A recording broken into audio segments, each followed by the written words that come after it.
Hi everyone, very good morning to all. Welcome है आपका हमारे रिजल्ट गुरु के प्लेटफॉर्म पे। आज की क्लास में हम क्या देखने वाले हैं? आज की क्लास में देखने वाले हैं जो एचपीएससी ने पीजीटी की वैकेंसीज को अनाउंस किया है, उसमें जो इकोनॉमिक्स का सिलेबस है वो क्या है।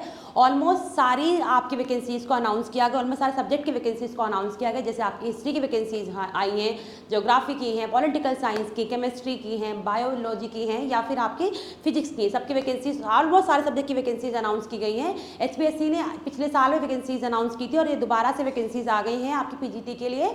तो हम देखेंगे कि इस वाली क्लास में कि आपके इकोनॉमिक्स का सिलेबस कैसा है, क्या कुछ एग्जाम पैटर्न चेंज हुआ है या फिर वही सेम एग्जाम पैटर्न है जो आपका पहले था, या फिर कुछ अलग से चेंजेस चेंज हुई हैं, या फिर इसमें हम देखेंगे कि कहाँ से आपको पढ़ना है और कैसे पढ़ना है और कितना पढ़ना है जिससे आपका एग्जाम निकल जाए। तो अभी हम देखते हैं सिलेबस के बारे में कि क्या आपका क्राइटेरिया है और क्या आपकी क्वालिफिकेशन, वो भी हम अभी देख लेंगे कि आपकी क्वालिफिकेशन क्या है। उससे पहले थोड़ा सा समझते हैं कि आपका एग्जाम पैटर्न कैसा होने वाला है, कि आपका एग्जाम कैसे होने वाला है। तो आपको पता है कि दो आपके रिटन पेपर होने वाले हैं, दो रिटन पेपर होंगे। पहला आपका होगा स्क्रीनिंग, जिसे हम बोल देते हैं प्री स्क्रीनिंग। में क्या होगा, आपके 100 नंबर के क्वेश्चन आएंगे, 100 क्वेश्चन आएंगे आपके। क्या होगा आपके स्क्रीनिंग के पेपर में, आपका 100 नंबर के क्वेश्चन आएंगे, 100 नंबर का होगा और 100 क्वेश्चन आएंगे। 2 घंटे आपको मिलेंगे। ये आपके क्या होंगे, एमसीक्यूज बेस्ड होंगे, मतलब आपके ऑब्जेक्टिव पेपर होंगे। उसके बाद होगा आपका मेंस, जो आपके क्या होंगे, डिस्क्रिप्टिव क्वेश्चन होंगे। 150 मार्क्स के आके पेपर आएगा, 3 घंटे आपको मिलेंगे। 18 क्वेश्चन होंगे, आपको 15 करने होगा। एक क्वेश्चन आपका 10 नंबर का होगा। फिर आपका क्या होगा, इंटरव्यू होगा, ठीक है। फिर आपका क्या होगा, इंटरव्यू। स्क्रीनिंग आपके 100 मार्क्स का होगा, ऑब्जेक्टिव होगा और ये आपका क्वालिफाइंग होगा। और क्वालिफाइंग कितनी होनी चाहिए, 25% मिनिमम। बाकी आपकी कट ऑफ कितनी जाती है उस पर डिपेंड करता है कि आपकी कट ऑफ कितनी जाएगी। फिर आता है सब्जेक्टिव पेपर, मतलब आपका क्या होगा, मेंस जिसे बोलते हैं। ये आपकी मेन कट ऑफ बताने वाला है। ये इस पे डिपेंड करेगी आपकी मेन कट ऑफ कितनी जाने वाली, क्योंकि इसमें देखिए 87.5% जो आपका वेटेज होगा मेरिट का, वो आपका मेंस डिसाइड करेगा। तो मेंस डिस्क्रिप्टिव होगा, आपके 18 क्वेश्चन होंगे, 18 में से आपको 15 करने होंगे और एक क्वेश्चन आपका 10 नंबर का होगा। और ये भी मिनिमम क्वालिफाइंग आपकी 35 है। बाकी आपकी जो कट ऑफ बनेगी, मेरिट लिस्ट बनेगी, वो आपकी मेंस और आपकी इंटरव्यू के मिला के बनेगी। आपका ये जो पहला पेपर होता है स्क्रीनिंग, इसका कोई भी आपकी मेरिट लिस्ट में कोई भी नाम नहीं होता। ये आपको सिर्फ पास करना होता है मेंस देने के लिए। फिर आपका मेंस और इंटरव्यू के नंबर जुड़ते हैं, फिर आपका बनता है फाइनल कट ऑफ, जिससे आप होते हो सेलेक्ट। तो इंटरव्यू में कितना होता है, इंटरव्यू आपका 12.5% होता है। मतलब आप समझ लो कि हाँ, ये कितने नंबर का होगा, 12.5 नंबर का होगा। बाकी जो मेंस आपकी कट ऑफ होगी वो सब्जेक्टिव पेपर की कट ऑफ होगी। ये समझ गए। क्वालिफाइंग आपकी क्वालिफिकेशन क्या होनी चाहिए, आपने क्या किया हो, आपने पोस्ट ग्रेजुएशन किया हो और साथ में आपने बीएड कर रखा होगा, तो ये आप इस फॉर्म को भर सकते हैं। या फिर एचटेक लेवल 3 आपने क्वालिफाई कर रखा होगा, तो आप इस फॉर्म को भर सकते हैं, ठीक है। तो अब हम आते हैं, हमें क्या करना है, हमें देखना है इकोनॉमिक्स का सिलेबस क्या है। तो हम आते हैं इकोनॉमिक्स के सिलेबस में कि आपको क्या पढ़ना है और कैसे पढ़ना है, ठीक है। तो हमारा सिलेबस में हम स्टार्टिंग में देखते हैं सिलेबस हमारा क्या होता है। देखो, meaning and definition of economics के क्या होती है। इकोनॉमिक्स हमारा अर्थशास्त्र होता है। इकोनॉमिक मतलब क्या होता है आपका, अर्थशास्त्र। क्या आपका अर्थशास्त्र होता क्या है, आपको उसकी मीनिंग पता होनी चाहिए और आपकी उसको डेफिनेशन, मीनिंग क्या है, अर्थ क्या है उसकी, और डेफिनेशन परिभाषा क्या है इकोनॉमिक्स की। फिर देखेंगे central problem of economics and problem of choice, कि क्या प्रॉब्लम होती है, सेंट्रल प्रॉब्लम क्या होती है, चॉइस ऑफ प्रॉब्लम्स क्या होती है, ये देखेंगे। साथ में देखेंगे economic system, characteristics and function, कि क्या हमारे सिस्टम में क्या हमारी कैरेक्टरिस्टिक्स है, क्या हमारे उसकी फंक्शन है। फिर हम क्या देखेंगे, कंज्यूमर, हम देखेंगे कंज्यूमर्स के बारे में कि क्या कौन से पॉइंट होते हैं, कितना हमें लेना चाहिए, सारी जो हमारी इलास्टिटीज क्या होती है उनके बारे में देखेंगे। तो इलास्टिटी के बारे में देखेंगे, डिमांड के बारे में देखेंगे, कॉन्सेप्ट के बारे में देखेंगे, डिमांड क्या होती है आपकी, सप्लाई क्या होती है, डिमांड कर्व कैसे बनता है, सप्लाई कर्व कैसे बनता है, वो जनरली अभी हम क्या देख रहे हैं, माइक्रो इकोनॉमिक्स की बात कर रहे हैं। अभी हम किसकी बात कर रहे हैं, माइक्रो इकोनॉमिक्स की बात कर रहे हैं। देखो यहाँ पे क्या प्रोडक्शन फंक्शन की बात कर रहे हैं, कि क्या आपका प्रोडक्शन फंक्शन होता है, आपके लॉ वेरिएबल क्या होते हैं, आपके रिटर्न्स क्या होते हैं, स्केल क्या होते हैं और आपके रिलेटिव्स क्या होते हैं। अभी हम क्या देखेंगे, रेवेन्यू क्या है, आपकी कॉस्ट एंड रेवेन्यू की कॉन्सेप्ट क्या है, कि रेवेन्यू क्या होता है आपका और आपकी कॉस्ट क्या होती है। रेवेन्यू क्या होता है, आपने प्रॉफिट अर्न किया वो, जो आप कॉस्ट लगाते हो उसका कॉन्सेप्ट क्या है और उनके बीच में रिलेशन क्या है, हम सारी चीज़ें देखने वाले हैं। फिर क्या देखेंगे, फॉर्म ऑफ मार्केट, कि मार्केट की फॉर्म कैसी है, उसके फीचर्स क्या हैं, डिटर्मिनेटर मतलब उसके फैक्टर्स क्या है, उसके फीचर क्या है, उसका आउटपुट क्या है, उसका इनपुट क्या है, वो हम सारा यहाँ पे देखने वाले हैं। साथ में देखिए कॉम्पिटिशन एंड मोनोपोली, मतलब जो आपके कॉम्पिटिशन होते हैं मार्केट में वो, और आपकी मोनोपोली होती है, ओलिगोपोली होती है, कौन कौन से मार्केट होते हैं कॉम्पिटिशन के बारे हम क्या देखेंगे, हम ये देखेंगे। ये टॉपिक्स आपको समझ आ रहे हैं सारे टॉपिक्स के माइक्रो इकोनॉमिक्स से, किसके टॉपिक से, सारे आपके माइक्रो इकोनॉमिक्स के। देखो दो तरह की इकोनॉमिक्स हम पढ़ते हैं, कौन कौन सी होती है, एक आपकी माइक्रो इकोनॉमिक्स होती है, एक आपकी मैक्रो इकोनॉमिक्स होती है। तो ये सारे टॉपिक्स किसके हैं आपके माइक्रो इकोनॉमिक्स से, ठीक है, ये सारे टॉपिक्स आपके किसके माइक्रो इकोनॉमिक्स के। फिर देखेंगे नेशनल इनकम, ये आपकी क्या होगी मैक्रो।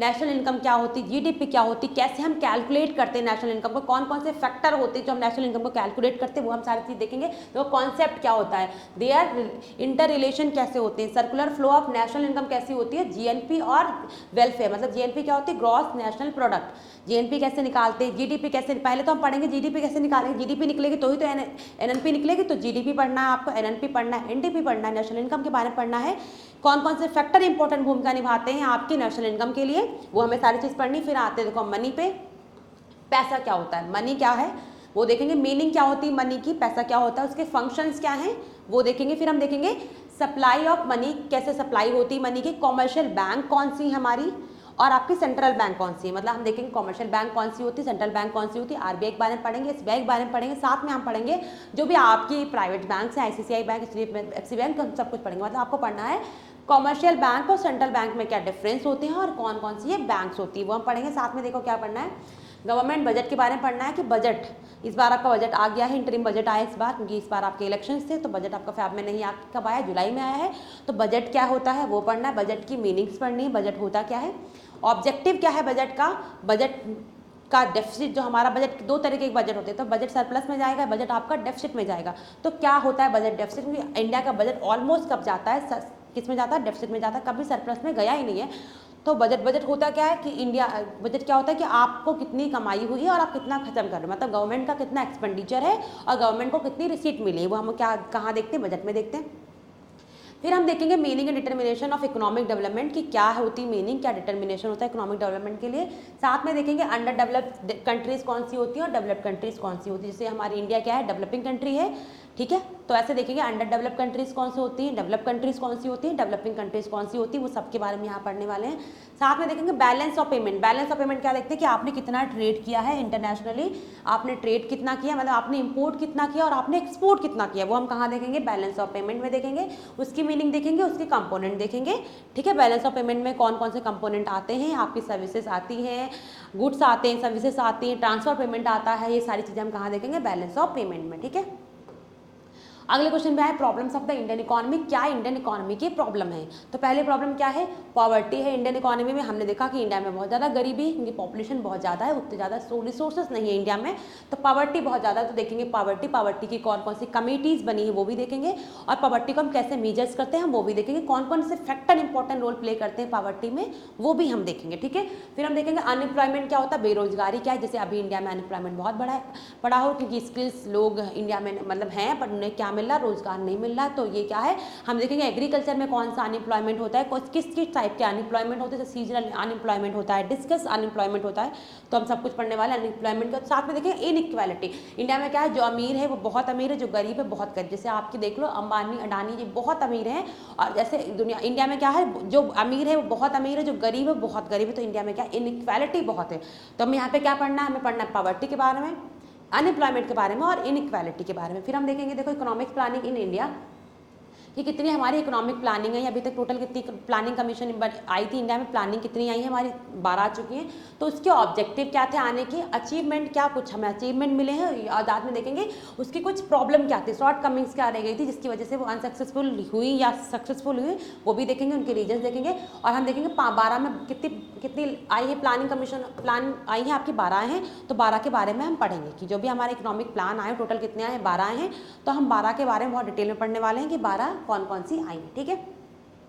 फिर देखेंगे मेजर ऑफ सेंट्रल टेंडेंसी, मतलब आपके अर्थमेटिक मीन्स क्या होते हैं, आपके मीडियन क्या होते हैं, आपके मोड मतलब क्या होते हैं, मीन मीडियन एंड मोड क्या होते हैं वो हम देखेंगे यहाँ पे, ठीक है। तो ये स्टैटिक्स का पोर्शन हो गया, स्टैटिक्स पोर्शन हो गया, ठीक है। तो अभी हमने पढ़ लिया इकोनॉमिक्स हमने पढ़ा, माइक्रो भी आ रही है आपकी, मैक्रो भी आ रही है। साथ में देखिए अब हम क्या है स्टैटिक्स पोर्शन में आ गए इकोनॉमिक्स की। स्टैटिक्स में हम क्या पढ़ेंगे, अर्थमेटिक मीन पढ़ेंगे, मीडियन पढ़ेंगे और मोड के बारे में पढ़ेंगे। साथ में देखो क्या पढ़ेंगे, theory of consumer behaviour under risk and uncertainty, और क्या देखेंगे आपकी जो भी इंपॉर्टेंट थ्योरी रही तो उसमें डिमांड कर्व हम वो सब देखेंगे। साथ में क्या देखेंगे, कंज्यूमर एंड प्रोड्यूसर सरप्लस, मतलब जो भी आपका कंज्यूमर प्रोड्यूसर सरप्लस है, प्रोड्यूसर क्या करते हैं, कुछ चीज़ों को आपके बनाते हैं, कंज्यूमर क्या करते हैं, चीज़ों को खरीदते हैं, फिर क्या होगा, सरप्लस क्या होगा, अगर आप अच्छा पैसा कंज्यूमर ज़्यादा खरीदेगा तो क्या होगा, प्रोड्यूसर को फायदा होगा, है ना। तो उसके बारे में हम देखेंगे। फिर price and output determination in the imperfect competition, कि आपका जो इनपरफेक्ट कंपटीशन होता है उसमें हम देखेंगे प्राइस का कैसे रोल। जैसे अगर मोनोपोली मार्केट होती है तो क्या होता है, सिंगल सेलर होता है, वहाँ पे सिंगल सेलर है तो अपने अकॉर्डिंग वो क्या करेगा, प्राइस रखेगा। जब सिंगल ही सेलर होगा वहाँ पे, अगर मान लो सिंगल सेलर है तो वो जो चाहेगा वो प्राइस रखेगा, और कोई मार्केट में दूसरा सेलर है ही नहीं तो क्या होगा, आपको वो चीज़ क्या लेनी पड़ेगी, वो आपको चीज़ खरीदनी पड़ेगी, क्योंकि वहाँ पे कोई और सेलर तो है ही नहीं। तो इस वजह से मोनोपोली जो होती है वो बहुत ख़राब होती है, बिकॉज वो सिंगल सेलर क्या करता है, अपने अकॉर्डिंग को प्राइस को क्या करता है, फिक्स करता है। जैसे आपका ओलियोपोली में क्या होता है कि कुछ सेलर होते हैं, जैसे कि आपकी सीमेंट फैक्ट्री में जाओ तो वहाँ पे कुछ सेलर होते हैं, तो सेलर कुछ होंगे तो क्या होगा, मार्केट में कंपटीशन होगा, कंपटीशन होगा तो कंज्यूमर को और हमें कस्टमर को क्या होगी, वो चीज़ें सस्ते दाम में मिलेंगी, ठीक है। तो हम वही देखेंगे उसके आउटपुट क्या होता है, डिटर्मिनेशन क्या होता है, साथ में देखेंगे। आप देखो मैक्रो इकोनॉमिक्स के वेरिएबल्स क्या होते हैं, कंज्यूमर हाइपोथेसिस क्या होते हैं, मल्टीप्लायर क्या होते हैं, मनी मल्टीप्लायर की बात बोल रहे हैं ये, कि मनी मल्टीप्लायर क्या होता है, उसमें M1 क्या होगा, M2 क्या होगा, M3 क्या होने वाला और M4 क्या होने वाला है, कैसे निकालते हैं मनी मल्टीप्लायर को, ये देखेंगे। यहाँ पे आपका जो CRR होता है उसका कुछ रोल होता है या नहीं होता, मनी मल्टीप्लायर बारे में देखेंगे। और फिर क्या देखेंगे, theory of demand of money, कि क्या होती है theory of demand of money, वो देखेंगे। Quantity theory of money, inflation देखेंगे, और साथ में देखेंगे फ्लिप कर्व, कि क्या होता है आपका इन्फ्लेशन, क्या होता है कि आपकी क्या हो गई है, रुपए की वैल्यू कम होगी, आपके हर चीज़ों के प्राइस बढ़ गए, तो वो क्या होता है इन्फ्लेशन। इन्फ्लेशन कंट्रोल कौन करता है, RBI कंट्रोल करती है। मेजर कंट्रोल काम किसका होता है, RBI का करता है। कौन सी पॉलिसी बनती है, आपकी मॉनेटरी पॉलिसी बनती है। मॉनेटरी पॉलिसी के थ्रू हम क्या करते हैं, आपके इन्फ्लेशन को कंट्रोल करते हैं। ये कौन करती है, आपकी RBI करती है। फ्लिप कर क्या होता है, फ्लिप कर क्या बताता है कि थोड़े मान लो अगर आपका इन्फ्लेशन बढ़ रहा है, वो हमारे इंडिया के लिए अच्छा होता है, मतलब इन्फ्लेशन बढ़ेगा तो आपके अगर अनएम्प्लॉयमेंट होगा वो कम होगा, तो ये दोनों अपोजिट बताते हैं। ये बोलता है, फ्लिप कर बोलता है कि अगर इन्फ्लेशन होगा तो क्या होगा, लोगों को रोजगार मिलेगा, रोजगार मिलेगा तो आपका अनएम्प्लॉयमेंट क्या हो जाएगा, कम हो जाएगा।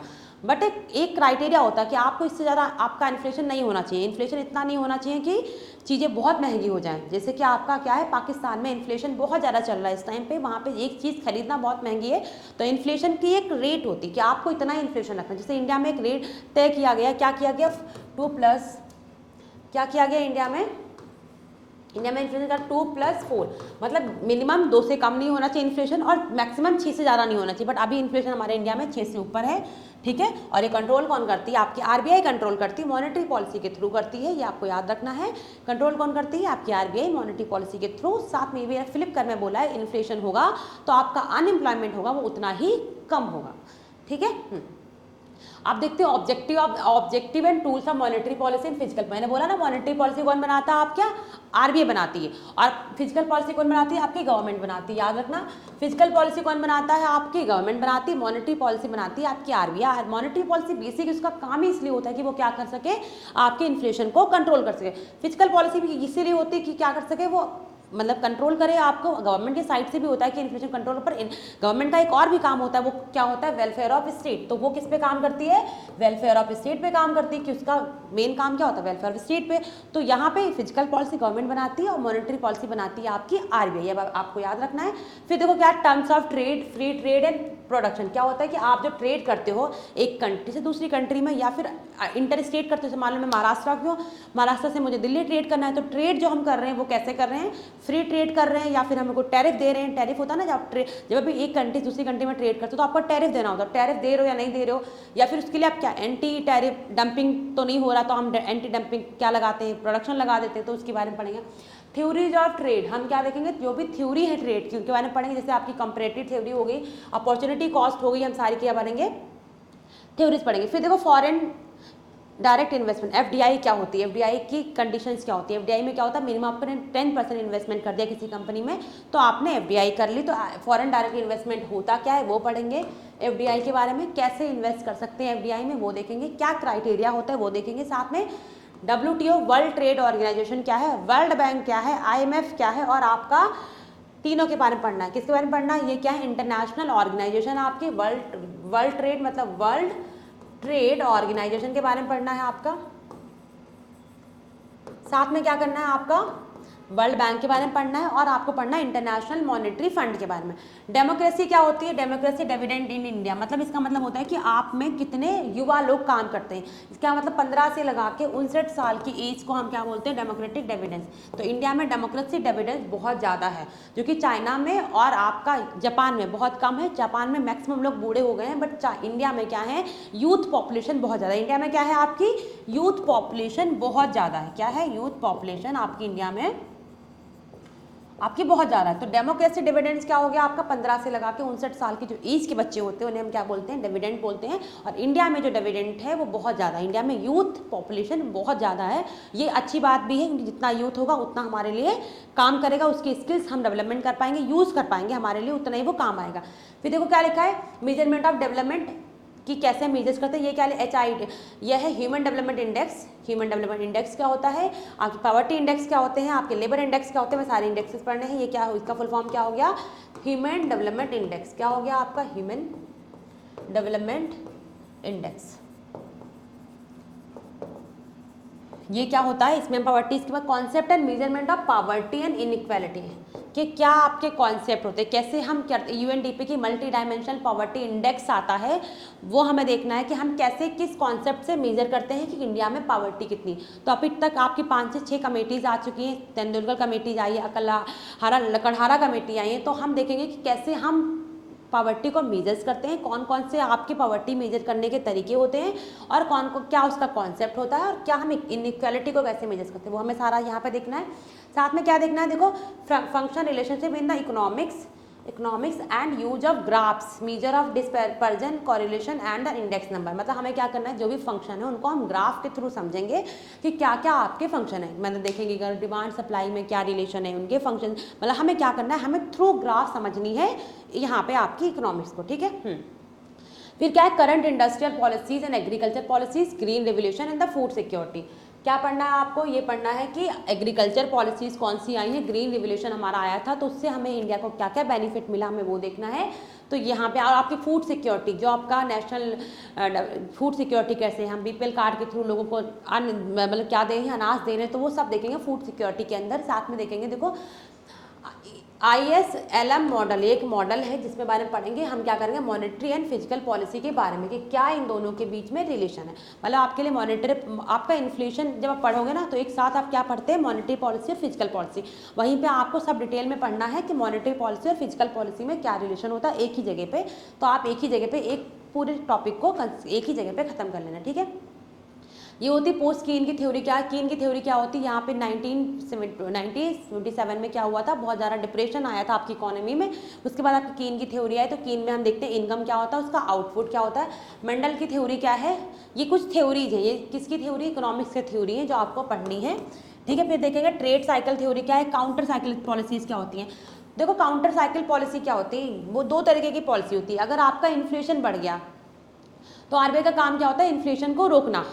ठीक है। और इन्फ्लेशन अगर मतलब इन्फ्लेशन नहीं, डिफ्लेशन बढ़ गया है, डिस्फ्लेशन आ गया, मतलब इन्फ्लेशन नहीं, बहुत ज़्यादा चीज़ें सस्ती हो रही है, तो क्या करते हैं RBI? क्या करती है? आपकी चीज़ों को क्या करती है? देखो दो तरीके, इन्फ्लेशन है तो क्या करेगी RBI क्या करेगी?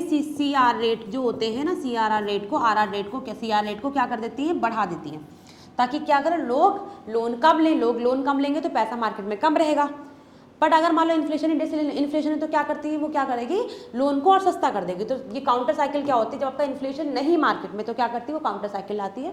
ठीक है। ग्रोथ मॉडल में देखेंगे लेविस का मॉडल क्या है, हार्वर्ड मॉडल क्या है, और कार्डन मॉडल क्या है। ये हम सारे मॉडल देखते हैं जब हम इकोनॉमिक्स पढ़ेंगे, तो सारे के सारे ये मॉडल हमें अच्छे से पढ़ने हैं। ठीक है। देखो रिग्रेशन एनालिसिस क्या होती है, concept growth rate, method of data collection and probability, हम सारी चीज़ें यहाँ पे देखेंगे कि क्या होता है ये मॉडल्स और कैसे ये पढ़ना है। फिर इकोनॉमिक रिफॉर्म्स देखेंगे, लिबरलाइजेशन हमारे में कब हुआ, LPG कब आया, है ना, कौन लेके आया और इसका क्या बेनिफिट मिला इंडिया को, है ना, वो सारी चीज़ें हम यहाँ पे देखेंगे LPG के बारे में।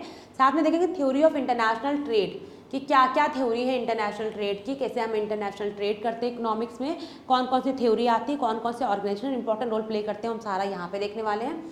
ठीक है। ये देखेंगे। बाद में देखेंगे करंट फॉरेन ट्रेड पॉलिसी कि अभी हमारी ट्रेड पॉलिसी किसके साथ बहुत अच्छी है, जैसे कि हमारी ट्रेड पॉलिसी सऊदी अरबिया के साथ कैसी है, UAE के साथ कैसी है, या फिर हमारी अभी USA के साथ कैसी है, तो हम किससे करते हैं ट्रेड पॉलिसी, वो हमें देखें। करंट में देखनी है आपकी, करंट में आपकी ट्रेड पॉलिसी किसके साथ कैसी, ठीक है। फिर हम देखेंगे इन्वायरमेंट, ये इंपॉर्टेंट है आपके लिए, environment and development trade off and concept development programme. तो हम ये देख लिया, हमने देखा कि हमें क्या क्या देखा, इन्वायरमेंट को भी हमें फोकस करना है, क्या करना, हमें इन्वायरमेंट को अच्छे से क्या करना है, देखना है, क्योंकि इन्वायरमेंट भी आपको ऐसा इकोनॉमिक डेवलपमेंट नहीं करना है जो आपको क्या हो, इन्वायरमेंट में इम्पैक्ट डाले। तो आप इन्वायरमेंट को ध्यान में रख के क्या करेंगे, आप क्या करेंगे, अपनी चीज़ों को करेंगे इन्वायरमेंट को ध्यान में रख के, ठीक है। तो याद रखना, अभी आज हमने क्या कर लिया, जो आपका HPSC था उसका जो आपका इकोनॉमिक्स का PGT का सिलेबस था वो हमने देख लिया, साथ में हमने देखा क्वालिफिकेशन क्या है, साथ में हमने देखा एग्जाम पैटर्न क्या है। आपको और भी अगर इंक्वायरी करनी है तो आप क्या कर सकते हो, रिजल्ट ग्रुप के एप्लीकेशन पे क्या कर सकते हो, आप रिजल्ट ग्रुप के एप्लीकेशन को डाउनलोड कर लीजिए। रिजल्ट ग्रुप के एप्लीकेशन पे आप जाएंगे, वहाँ पे आपको सारी क्लासेस जो भी अभी आपकी PGT की वैकेंसीज निकली हैं, हिस्ट्री की क्लासेस, पॉलिटिकल साइंस की, मैथ्स की, रीजनिंग की, और आप मैथ की, रीजनिंग नहीं सॉरी, मैथ की, बायोलॉजी, केमिस्ट्री, है ना, इन सब की क्लासेस एप्लीकेशन पे मिल जाएंगी। यहाँ पे हम क्या करते हैं, आपके तीनों पेपर की तैयारी कराएंगे, वो चाहे आपका प्री हो, स्क्रीनिंग का हो, साथ में आपका मेंस और इंटरव्यू, हम तीनों में आपके साथ हैं। यहाँ पे आपको अलग से कोई स्पेशल बुक नहीं पढ़नी पड़ेगी कि आपको 11th-12th क्लास के NCERTs पढ़नी है या फिर कोई स्पेशल रमेश गुप्ता की बुक्स पढ़नी है। तो यहाँ पे आपको बहुत अच्छे से नोट्स मिलेंगे प्रॉपर, आपकी क्या होंगी, लाइव क्लासेस होंगी साथ में, ठीक है, और आपके डाउट सेशन होंगे, ठीक है। कि आप अगर आपको कोई डाउट है तो वो आपको अलग डाउट सेशन होगा, अगर हमारी क्लास में एक बच्चा भी होगा या फिर 10 बच्चे भी होंगे या 500 बच्चे भी होंगे तो भी आपकी प्रॉपर क्लास होगी। ध्यान रखना, लाइव क्लासेस होंगी, रिकॉर्डेड क्लासेस भी आपको कुछ मिलेंगे, अगर आप चाहेंगे नोट्स प्रॉपर मिलेंगे साथ में, ठीक है। टेस्ट सीरीज मिलेंगी आपकी, मॉक करना बहुत इंपॉर्टेंट है, क्योंकि आप जितने ज़्यादा मॉक करोगे आपको उतना कॉन्सेप्ट होगा। तो यहाँ पर आपको टेस्ट सीरीज मिलेंगी, PDF मिलेंगे, लाइव क्लासेस मिलने वाली हैं, और हम आपके तीनों में आपके साथ देने वाले हैं, आपकी किस में, स्क्रीनिंग में भी, मेंस में भी और इंटरव्यू में। तो आप रिजल्ट ग्रुप के एप्लीकेशन को डाउनलोड कर लीजिए, वहाँ पे आपको इंक्वायरी करना है तो आप इंक्वायरी कर सकते हैं वहाँ पे जाके। तो आज की क्लास में हम यही देखने वाले थे, क्या देखने वाले थे कि हमें देखना था कि इकोनॉमिक्स का आपके PGT के लिए सिलेबस क्या है, जो हमने देख लिया है। तब तक आप पढ़ते रहिए, अपना ख्याल रखिए, बाय बाय, टेक केयर। हम फिर मिलेंगे आपको किसी और क्लास में, तब तक अपना ध्यान रखिए, bye bye, thank you so much, take care.